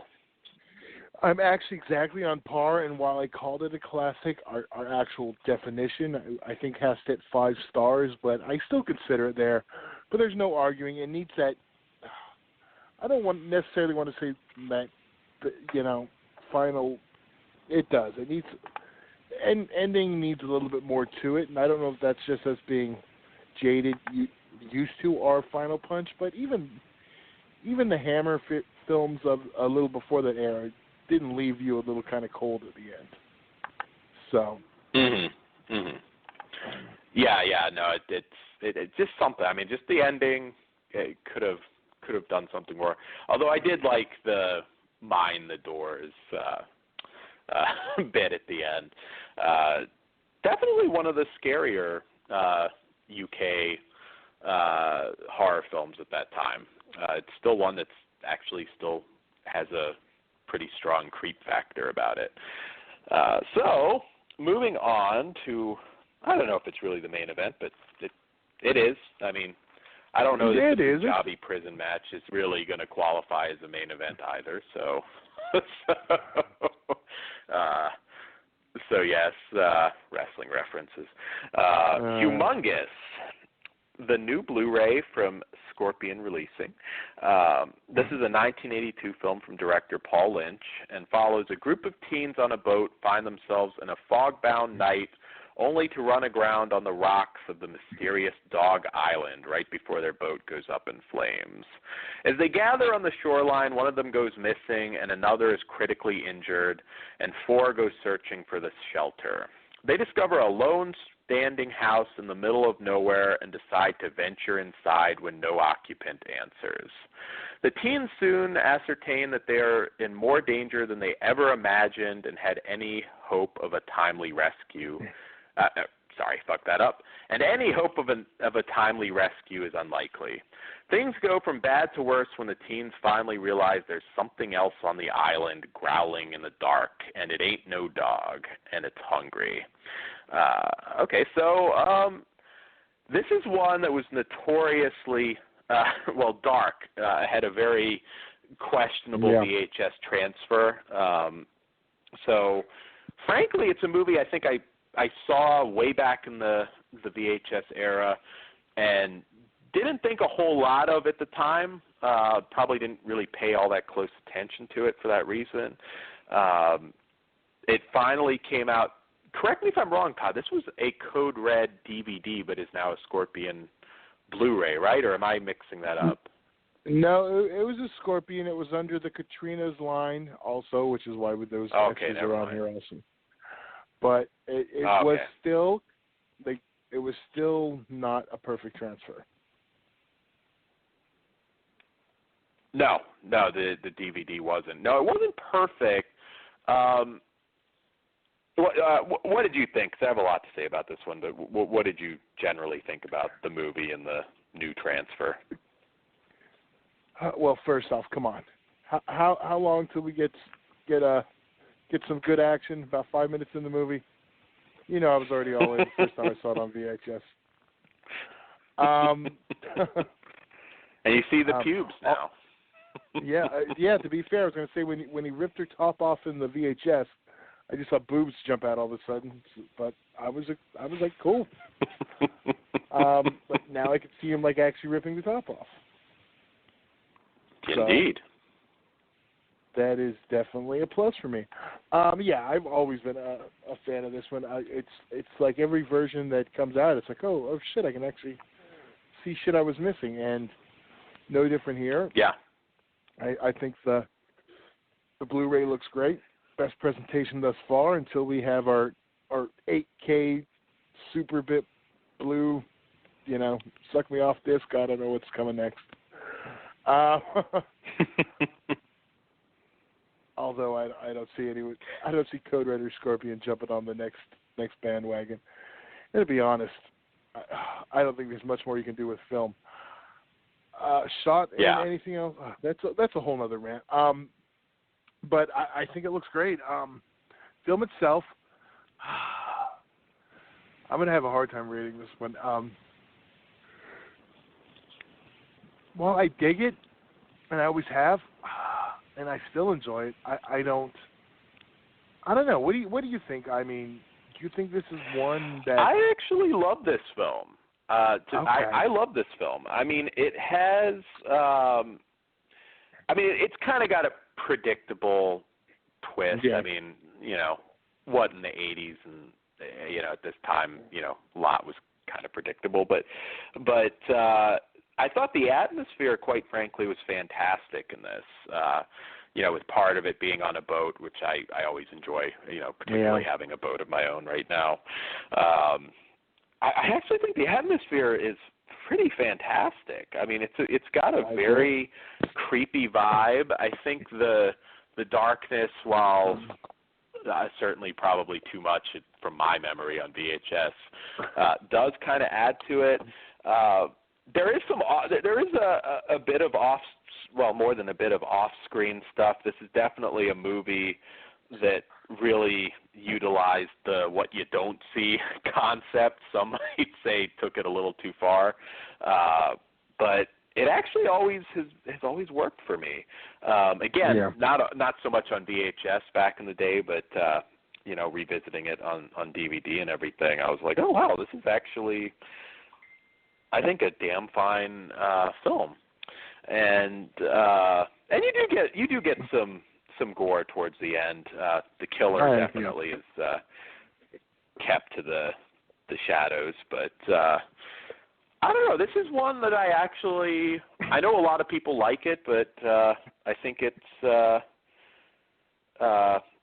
actually pretty above what people rank it. And I'm actually sorry, I'm stumbling over my words because Chris McGibbon actually just sent me some news, and that is that Amazon leaked Dawn of the Dead. Oh, I'm sorry, what? Some nudes? Some nudes. Well, no, maybe that'll come next, but no, it's actually Amazon apparently has ruined it for Scream Factory, but they are putting out a new the old film, the 70s film, but a new Blu-ray version of Dawn of the Dead. So I guess that's probably one of the Comic-Con titles. I had already heard that, actually. I don't know if or I had heard that was rumored, but I had heard a different company too, but that does make sense with Land of the Dead. Yeah, it does. Yeah, no, I'm totally happy. I do regret now even more not buying that. I could have had a signed piece of the actual mall, and I didn't do it. Now I do regret that. But anyways, back to Humongous. Yeah, I'm getting texts about Dawn of the Dead. It's sad when you get, like, there's this big, that's the only time I'm getting texts is when it's like breaking horror news. I would like some nudes. If you listeners, you need to send me some nudes. I mean, I'm happy about Dawn of the Dead, but, you know, nudes are good too. But back to Humongous. Yeah. You know what? The Dawn remake.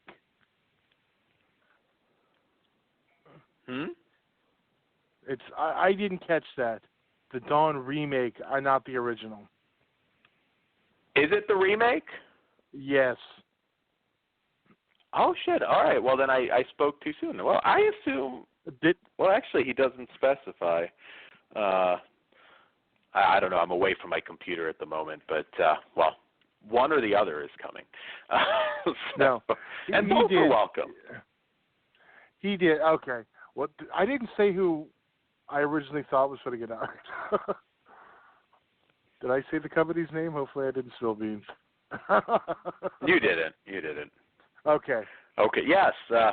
Forget about what you just heard. I don't know. Yeah, I was a little confused for a moment too for that same reason. But anyways, Humongous. Back to Humongous. October 24th, 2017. Dawn of the Dead Collector's Edition. Cool. Shout Factory. Sarah Pauly, Ving Rhames, Zack Schneider. I'm looking at the link. We need to get a new diary of the dead just to chap Chris. Yeah. I don't know if we'll get that, but yeah, back to Humongous because we finish up our review, then we can talk a little bit about this. But yeah, I actually think this is, if not a great film, it's very good. I think it's a great one. If you haven't seen it, certainly maybe pop it on for Halloween. I think it's very well made. You know, it has some typical horror flaws. I mean, there's a little bit of acting, and you know, it is predictable, but nonetheless, I thought the atmosphere was just fantastic, and yeah, it kind of, I don't know, I'd say overall it kind of benefits from the, you know, the threat you don't see concept. I mean, there were a few moments maybe it would have been nice to have seen some more graphic kills, but hey, I really like this one. This one is a 4 out of 5 for me, and if you haven't seen it, I highly recommend you check it out. Todd, what say you in terms of the movie? And I am actually with you on par on this. I am 4 on this one also. It's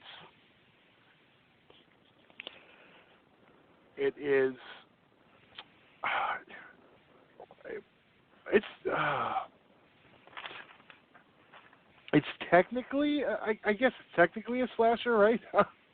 I mean, it's one of those things where it's like, what defines a slasher? Mm-hmm. But I definitely, sorry, I'm multitasking. It may not deliver. I almost hate calling it a slasher because I think then people are going to expect like massive body count, big kills. I mean, there's some nudity here, but it's scarier than your typical slasher, to be honest, and that's one good thing I can say about it. Yeah, I agree. But I don't want to call it a creature feature either. Is that a spoiler? I don't even know. So no, I don't think it is. No. It's somewhere. It lies somewhere in the middle of those two, in my opinion. No, I agree. It's a little harder to define. It's got a.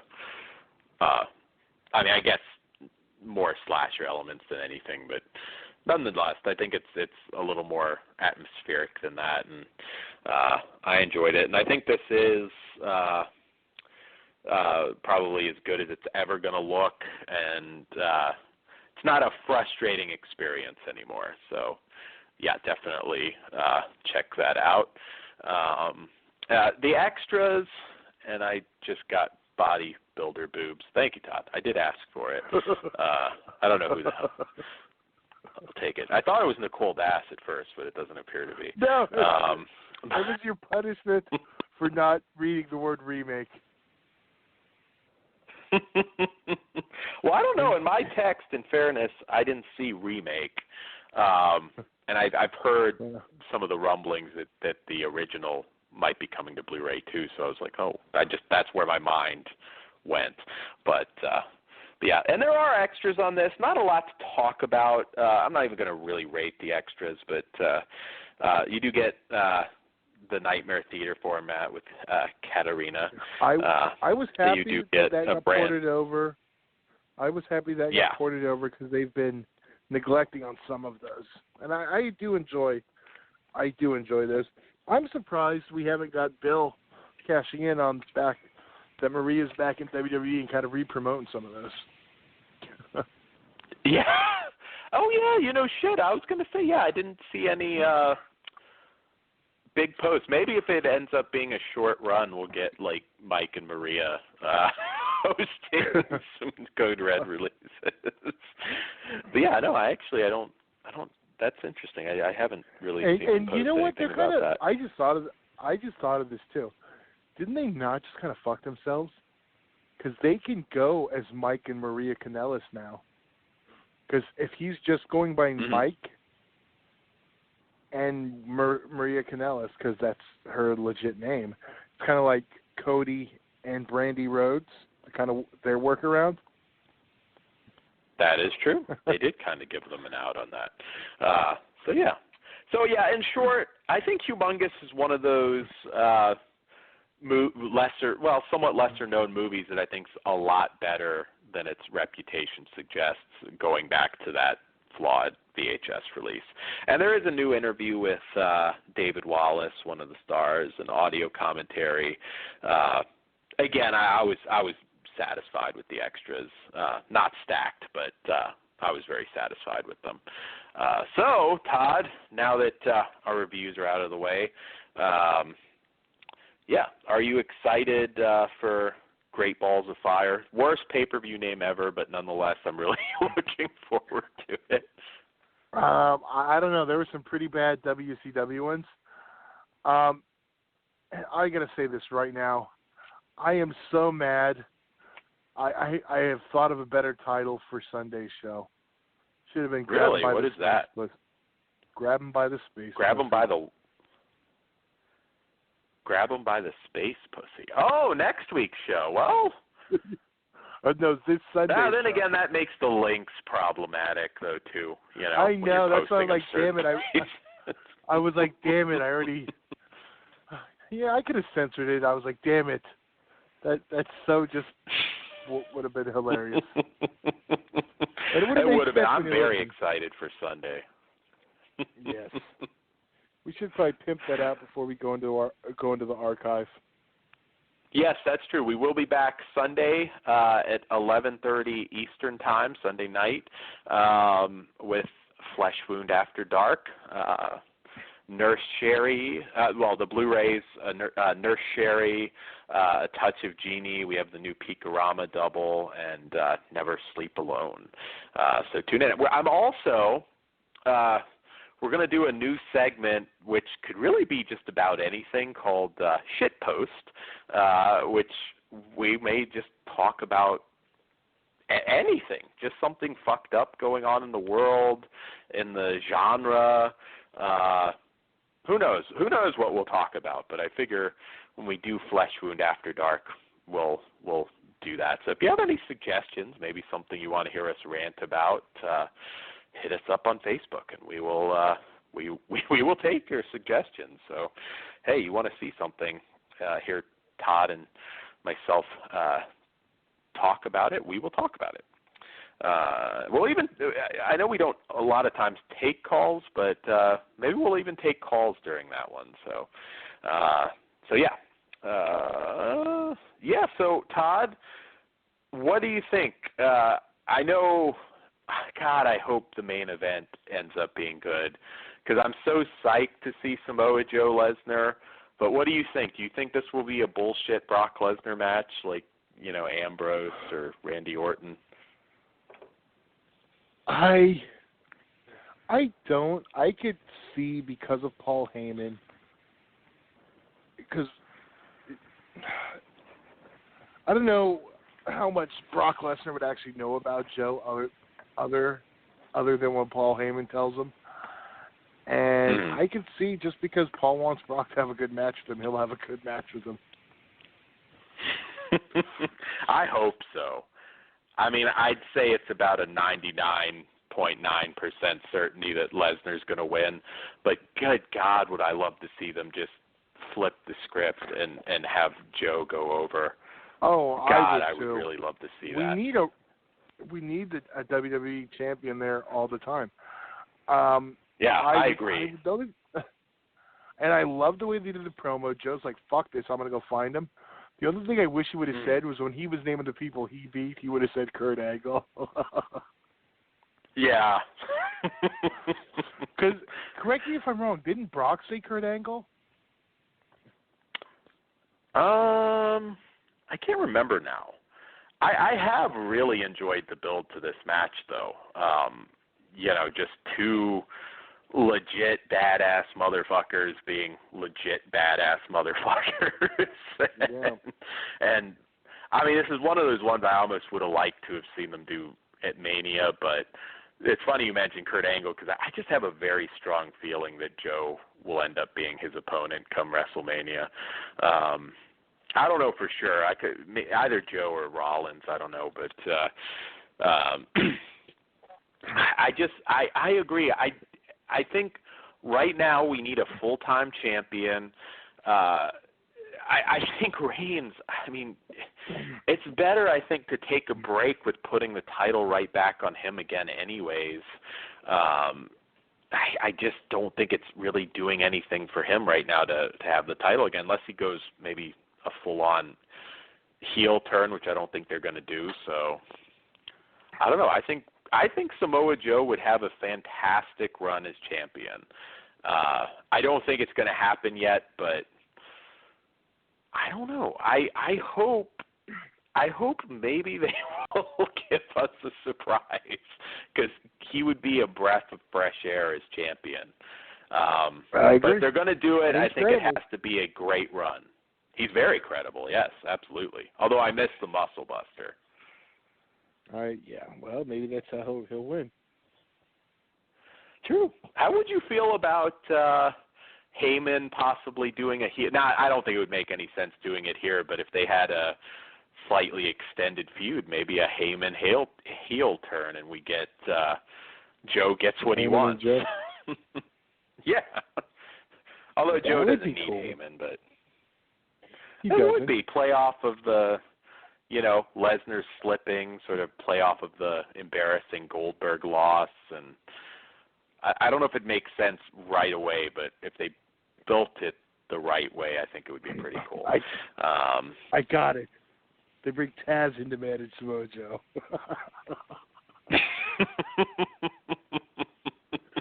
That would actually be pretty cool. He chokes Heyman out again. His face wasn't quite as rapey when he choked out Heyman, though. I miss when he did it to Sami Zayn. That was like the funniest meme I think I've ever seen.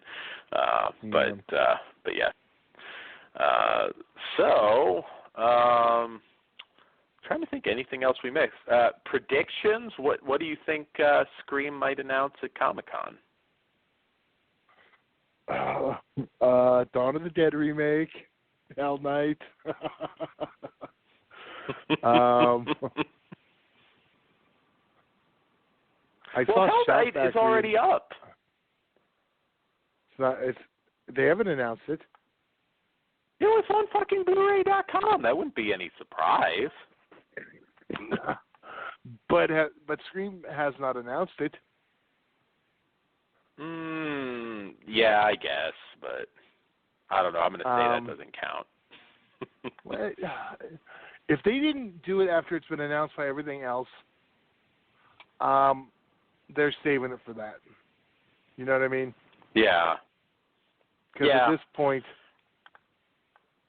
they should have announced it. They've basically, it's came out.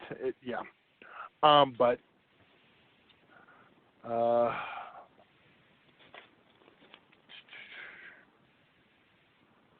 the only big one, I mean, is the original Dawn, but by everything I've heard, they don't have it. It'd be, I mean, there's stuff I've heard, and I don't want to, speculate. I mean, I really don't have anything, because everything I'm going to guess, it's like, okay, well, Warner has it, so we know that's not happening. If they crack that, that'd be an amazing thing. Maybe you get a shout select surviving the game. That would be cool. Well, though, this sounds like no big deal, but it could be, and we didn't cover it in the news. It's not the Vestron line, but Lionsgate is putting out a Blu-ray of American Psycho 2, which a lot of you might be, well, who gives a fuck, but it's a Blu-ray. Well, it's also a Blu-ray and digital, which is interesting. Maybe a sign that we're going to get some older, 2000 era Lionsgate Blu-rays, possibly cheaper ones. So let's just say that means you want Cube now. Yes. Well, I have the Canadian of that, but yeah. Yeah, so that would have to be a Vestron series. Yeah, that one's a little bit bigger. And Santa's Sleigh, I know we mentioned, but I think it's a pretty good sign of getting some forgotten gems on Blu-ray. There's actually a decent amount. And no one is calling American Psycho 2 a forgotten gem. I'm just saying that for the record. No. And some people were saying, well, remember, American Psycho 2 had Mila Kunis and William Shatner, and maybe it's just one they're putting out. And it's also an in-name only sequel to a popular movie. But I was like, hopefully that's a good sign. I'll be honest, I fucking pre-ordered it just because I kind of want to see what else might come if this one hopefully does well enough. Because I've heard the Vestron line is doing very well for them. So I don't know. I'm hoping this means we'll get some, because like I said, we did that show, the Vestron thing, where we were talking about all the different possibilities. So go back into our past shows if you want to listen to that. There's a lot more than you think. And I'd say there's a very good shot that we're going to get Beyond Reanimator now. Yeah. Although, again, that should be a Vestron release. But if nothing else. Hey, well, maybe next week we'll finally be able to review The Unholy, too. Yeah, hopefully that'll finally be worked out. But I have to check it again today, actually. So that's all we have for you guys. Again, Sunday we have a show, and we will also be back Thursday. Sunday, as we mentioned, is the Vinegar Syndrome After Dark.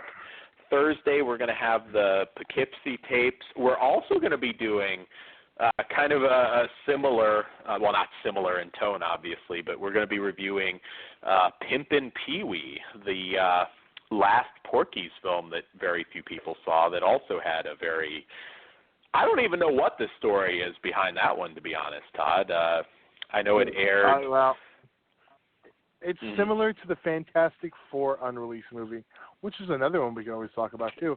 But my Unholy is preparing for shipment and arriving Wednesday. So, holy crap! Okay. We should be able to do it. Yeah. Yeah, because we might have friend request at some point. Mm-hmm. Yes. Because as we discussed, I mean, the announcement of Poughkeepsie Days kind of threw us off. But we're going to start doing.